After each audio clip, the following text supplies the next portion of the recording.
Welcome to the Canadian Business Quarterly podcast, where we speak with Canada's most influential industry leaders on the business and economic development issues taking place across the country. You can stay up to date with all of our content, including our publications, newsletters, and podcasts by visiting www.thecbq.ca and clicking on subscribe. Today's guest is Ryan Moreno, co-founder and CEO of the Joseph Richard Group, one of BC's fastest growing hospitality companies.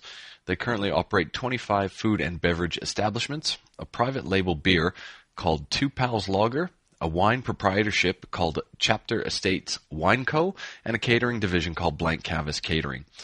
Ryan is also a partner in a health and wellness clinic in the U.S. He holds a commercial real estate portfolio and is an operating partner at search and rescue marketing agency, which he started in 2005.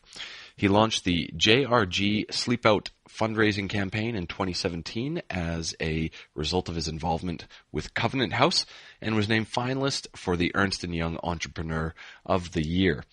And he was also awarded the 2018 Business Person of the Year by the South Surrey White Rock Chamber of Commerce. Ryan, how are you this morning? I'm great. Yourself? Yeah, look, it's not too bad. We were talking just off air before this started. We've had the chance to talk about your business a little bit now, so hopefully this is the perfect cut to finally get it out nationally. Okay. So Ryan, let's start off with your start in hospitality, which led to where you are now. I know that you started working in the area. I believe that you were very good friends with your business partner, and you initially had some support from your mother to open up a few ventures. Yeah, that's correct. I started, like many people in our industry, I started as a busboy. That was my first job. Well, besides the paper route, that was my first real job. My co-founder, business partner, Andre, we've been best friends since grade 4.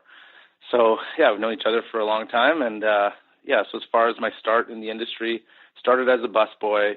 Like most, I didn't really see it as something I would do as a career, but I enjoyed it. It was great while I was in school. At some point, I believe I was about 21, 22, the girl I was dating at the time, her uncle had a restaurant in Burnaby. And I remember years before that, I had worked for a pretty big chain, and I had the opportunity to meet one of the founders. And he had said to me, if you want to have a good living, open a small restaurant. If you want to make a lot of money, open a big one. And he said a lot of things in between. I was, I think, 16 at the time, so I didn't really hear anything else. Yes. So at the time, this guy that, my girlfriend at the time's uncle had this 300-seat restaurant, just a monster. I was young. I had, been fairly successful up until then, if you call it that, at the age of 21, 22. So anyway, I took on this, massive space, didn't really do probably the diligence I should have. And, as most stories go, it didn't go as planned. We actually had some success right out of the gates, and it actually did fairly well, but there were a lot of licensing changes and a lot of sort of things beyond our control that changed sort of the landscape of the industry at the time, and that really set us back. So, we actually started to get some traction again after that initial setback, and then there was the NHL strike, which, the store actually had a pretty good following for that. So it was just sort of one thing after another. So, it ended up being, again, I always say to people that I don't wish it on my worst enemy, but I don't regret it. I learned a lot. And fortunately at the time, you kind of touched on there, my mother, I mean, we never went without as kids, but we certainly never had excess, money. I came from a family of 5 kids, so, there was always something that was needed. But anyways, my mom worked at BC Tel at the time, and they happened to have the buyout when TELUS came into the picture. So it was the one time kind of that I can remember, within the family that we had sort of a big chunk of cash. And it wasn't anything crazy either, but I had this opportunity at a former nightclub that I had worked at, and they had approached me sort of in the midst, sort of 3-4 years after I had opened that original restaurant, and things were pretty bad, and they'd asked if I wanted to go in on this club. So I had to go to my mom, and that was sort of the only outlet I had, and say, hey, I had saved up a bunch of money for the restaurant, and unfortunately lost it all there, and I had to go back to her and say, hey, any chance I could borrow a bit of money. So she lent me $50,000, which was pretty much the chunk of what she had received for this buyout. And typical parent, not much hesitation. She just said, "Do you think it's going to be good? You feel pretty good about it?" Which of course I did, and which was pretty gutsy considering I had just lost everything in this restaurant and was struggling for the last 3 years. But anyway, so she lent it to me. I had her paid back in 8 months, and I guess, as you say, the rest is history. What do you think? Moving into that industry, what did you think that other clubs weren't doing, where you could set yourself apart? The restaurant or the nightclubs? Well, the nightclubs, because that's the one that took off. So that's probably perhaps a better place to start the story. That's true. I don't know. I think it was I think the timing in the industry was right. I mean, certainly if you look at, in today's time, in our area, nightclubs there's not too many of them. Things have sort of evolved into these sort of, restaurants that are sort of bars and clubs and, et cetera, et cetera. So, I think the timing was good. We were lucky with that, but, I was just fortunate to work with a good group of people. We learned sort of, to sort of hustle, and really, it was really about the guest experience. And I think that was sort of a guiding principle that Andre and myself separately both sort of, we just sort of really enjoyed that piece and really seemed to dig into that portion of it. So everything that we did, we really just, I guess it sounds sort of self-explanatory, but, easier said than done, like most businesses. So we just really embraced that. And I think that was sort of a big catalyst that helped us to grow and find some success here and there. Now, for a lot of people will be unfamiliar with the business, which we'll talk about as well, but you were the co-founder in this, and you mentioned your business partner, Andre. How did you guys connect, and what's sort of been the relationship of how you guys have brought up the organization? Well, yeah, like I said, we went to elementary school together, so we were, good friends ever since and became best friends eventually. So, yeah, that was since grade 4. We both started in the industry, and then at some point, I think when I was about 19, we both took a bartending school locally, and that was something that we wanted to get into doing. We wanted to work at the nightclubs, bartending. It seemed like a fun job. So anyways, we did it, and the school that we happened to take out here, we thought it was pretty dated. The classroom wasn't, super updated. The drinks were, from 50 years ago. It just wasn't we didn't find it very relevant. So, we thought, something could be done that was better. And also at the time, I had competed a few times, flipping bottles and, like Tom Cruise cocktail kind of stuff when I think there was a time where that was cool. But so I did that, and we had always talked about, we actually entertained quite a bit of people at the restaurant that we worked at. So, we were just always saying someone should start a school that incorporated both. And, eventually, that was sort of the catalyst from a entrepreneurial standpoint. Someone at some point at the restaurant just said one day, "Why don't you guys stop talking about it and just go and do it yourself?" And so almost kind of, half dare, half, light bulb moment. We're like, okay, let's do that. So it took a bunch of time. I mean, you're starting essentially a, quote unquote, a school. So we thought that and nobody had ever shown us how to start a business, how to set it up, any of that stuff. So yeah, we went down the road, we did that. And, again, we had some success there. We had, a lot of students, a lot of success. We had a lot of fun doing the business, and it kind of grew from there. So I think, we liked working together. Again, we were, best of friends, so it was good. And then we kind of continued on. We went sort of different paths. I did my restaurant. He was working at another bar at the time, which eventually he ended up having an opportunity to buy, which he did, or take over, really. And then, so at some point, I think it was in 05, 06, there was an opportunity for a bar out here that we kind of connected on. It was our first sort of chance to work together on something. So we were both really excited about it. We did it, and the bar, shot off like a rocket. It was awesome. Again, I think there was a lot of factors with that. Again, we had some amazing people there. It was just a culmination of things. So yeah, it went really well. From there, we opened a handful more bars, and then we always wanted to get into restaurants and hotels and a whole bunch of different things. We've just always been those types of people, and we'd always talked about that stuff together. I mean, our business plan when we were, I think, in grade 10, 11 marketing was a nightclub restaurant kind of complex. So we had always talked about those sorts of things, dreamers, as you call it, I guess you could say. But so we always wanted to do that. So it was we were really fortunate how everything kind of fell into place, over time. So excellent. Here we are today. So you had mentioned that, the process of wanting to diversify your business and go into a few different areas. Can you just tell us, do you want to give us a few of the facts and figures around the footprint of the Joseph Richard Group now? Yeah, well, again, we started in the nightclubs and just before the Olympics here in Vancouver, and then eventually transitioned into pubs.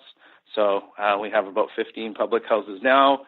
And then from there, we evolved it into, we always wanted to diversify. So we have a couple of different restaurant concepts. So we have 3 different steakhouse concepts. We have an Italian concept we launched last year. We're working on an Asian concept as well. We've been into the retail sector where we have a number of liquor stores around the province as well. Recently, we had an acquisition of a winery, so we've sort of diversified into that. We've started our own sort of private label beer and wine, so that was a great transition. And then just recently, the launch of meal ticket brands. So that's something we're really excited about. That's been something we've been R&Ding for a little over a year now. So really, really exciting times. So it's a meal ticket is a name that I don't immediately identify with anything. So do you want to tell us about this new brand launch that you have? Absolutely. Yeah. So, a few years ago, we were at a conference and we saw the emergence of these third-party deliveries, like the Uber Eats, Skip the Dishes, DoorDash, Fedora, all those sorts of apps. And, we saw just sort of the metrics with it. We saw, it was a sector that was really starting to grow. And, as a sidebar, I remember that original restaurant, if there was something positive that came from it. The owner there, he was this older Italian guy, he had said to me, at some point you should sell pizzas out the back door. And, at the time I thought, what are you talking about? I had my vision for this restaurant. I'm like, yeah, don't worry, I got this. But, he kept saying, well, pizza's got, really good margin, and it's no matter what you do with your business, you can still make money out the back door. So at the time, it never really worked. And even when we started our first pub, I remember telling the guys, I always remembered that.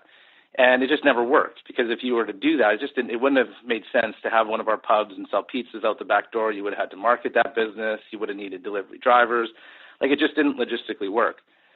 So anyway, we're at this conference and we started learning more about these third-party apps. And I don't know, again, it was just one of those light bulb moments. I turned to George, one of our other partners, and I thought, man, this is the time. This is the opportunity that we can now, repurpose, if you will, our existing spaces to do that. Because, equipment's equipment. It's the people behind the equipment that makes a difference. If you put one of our chefs and myself behind a stove, you get 2 different things. So the idea just sort of came, and now these, with the emergence of these apps and what they're doing, it's funny, when Uber first came out, I thought, that's a dumb idea. No one's going to want to do that. No lady's going to get in a car with a random guy and just drive around town. But as it evolved and, things evolve and they tweak it, and, now I go to a city that doesn't have Uber and I can't believe it. I can't wait, I think, like most people, for it to come to Vancouver. So, that was sort of a thing for me. So when this came out, I thought, well, restaurant food's meant to be cooked in the restaurant, served there with the experience, the vibe, everything to it. But at the same time, we're seeing these exponential numbers across the world, really, with this, where, again, it's a trend that consumers are saying, this is what we want. We want some better delivery options than sort of your traditional, pizza or Chinese food. Nothing against those foods. They're fantastic. But we just want some more options. So that was, again, perfect storm. You kind of put all those pieces together. And again, for us, it was just something that we wanted to do. We just saw a huge opportunity. And again, if we thought it was something that, regardless of whether we do it or not, this is a trend that's happening in our business. And much like we alluded to before with the nightclubs, we saw, down the road, it was just changing. The nightclubs, there's very few nightclubs, if anything, around, where we are anymore. Yes. We just saw them sort of fading out, and it became these, pubs and restaurants that just, converted to, bars or clubs on the weekends. That was just the trend. We saw that, and we had to adapt our business. And again, we wanted to do that anyway, so we made the, necessary changes. So it was sort of the same thing with this. We saw that there's an opportunity here where this is what guests want. So we saw an opportunity to repurpose the kitchens to use, to be able to cook multiple cuisines out of there, delivery only. So Meal Ticket Brands is a new division we launched that it's just delivery only concepts. So actually a week ago, we just launched 100 restaurants in one day. Wow. So that's something that I don't think has ever been done before. But the idea was we took our existing restaurants. We had 7 concepts spread out through the different cities, and we launched them all basically online to start with Skip the Dishes, and then we'll go through all the other apps as we grow. But yeah, so now there's our guests can out of, let's say, one of the pub kitchens or one of the other restaurants, there's salads that get cooked out of there, burger concept, a fry concept, a wing concept, desserts. So they're just different things. So yeah, it's really excited about it. I think it's just a new evolution in the industry, I believe. Okay. That's sort of more using food through technology, but you guys are also in a few other areas, including, I believe you guys have diversified into real estate. How do you sort of feel that complements the business, and where will that take you? Yeah, well, the real estate was always, that was always sort of a given in the back of our mind that we always wanted to do. And I think, like any sort of diversified portfolio in any industry, you want to sort of have your, the higher risk and the more stable sort of pieces. So real estate was always something, I've got 2 young kids, and hopefully all this blood, sweat, and tears that I've been doing all these years will build and go to something that I can pass on. So the real estate was always something that, would love to be able to have that. You have the business there. You hope that the business and plan for the business to be there for 20, 30, 50 years. So it makes sense if you can own the dirt to be able to do that. So yeah, we've been fortunate to be able to find some opportunities to do that. So we do own a handful of the properties. It is a bit challenging. Some of the locations we're in are very dense, very popular, downtown core. So as you can imagine, the price tag on those isn't cheap. So, and then sometimes, one, little standalone restaurant just doesn't make financial sense to do that. So, like anything, you just got to find that perfect balance where, sort of the real estate, the numbers and everything kind of works. So yeah, we've been fortunate to be able to do a handful of those, and hopefully some more. Well, that's great. So, Meal Ticket is the main focus now. What becomes depending upon this, what are sort of the next things that you're looking forward to in the future with the business? Yeah, you're right. Meal Ticket, that's been a huge part of the business growth plan for the next little while. Again, we've been working on this for quite a while. We see a huge opportunity with it. As I said, we've repurposed our existing stores. We've been looking at a handful of other locations with strategic partners that have restaurants already in operation, or some standalone real estate that we've looked at, and could even be a real estate play where there's locations that we can actually either lease or buy and operate. Just basically, we're going to call them assembly kitchens, where it's just going to be a kitchen with 9, 10, 12 different restaurants, delivery only. So no dine-in, just strictly a kitchen to produce and delivery only, pickup sort of thing. So yeah, we're excited about that. It's a big step. I think the potential, we want to expand that certainly throughout the province and across the country pretty rapidly, and then see how far it can go. So I think right now, after the launch, just over a week ago, the focus is just refining, tweaking it, making the adjustments needed. Now that we've kind of gone, and opened 100 in one day, there's a lot of, it's been quite busy already, and we want to just monitor. And the challenge with it, I would say, within a restaurant environment, you have an opportunity to, if you order a burger with an extra pickle and we forget, the server forgets it, you can always go back. Sorry about that.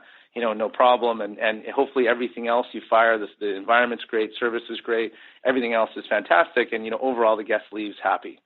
The challenge with, this model is that, and we knew that going forward, is that, your interaction with the guest is very limited. They go onto the app, they order their food, they order that burger with the extra pickle, and they expect it delivered. So when it comes, and if it doesn't have that pickle, all of a sudden, that rating drops. That experience is, they missed that. So you don't really have a second chance to make up for it, or, that sort of thing. So it's the standard is pretty high. And that's the whole opportunity. That's the challenge. When we met with our team, we said, well, here's the opportunity. And I think the challenge for us is to be able to execute and raise the bar on delivery food. and then the expectations for guests and what they can get delivered to their home. We've got one of our chefs won Master Chef Canada a couple of years ago. So, now we can have food designed, created by this chef delivered to your house. I don't know when you ever could have, done that before. So some really exciting things coming up. It's just, the pressure's on to make sure that we can deliver. Excellent. Literally. Well, it sounds like it's all going well. I appreciate your time this morning, Ryan. Of course. Thank you.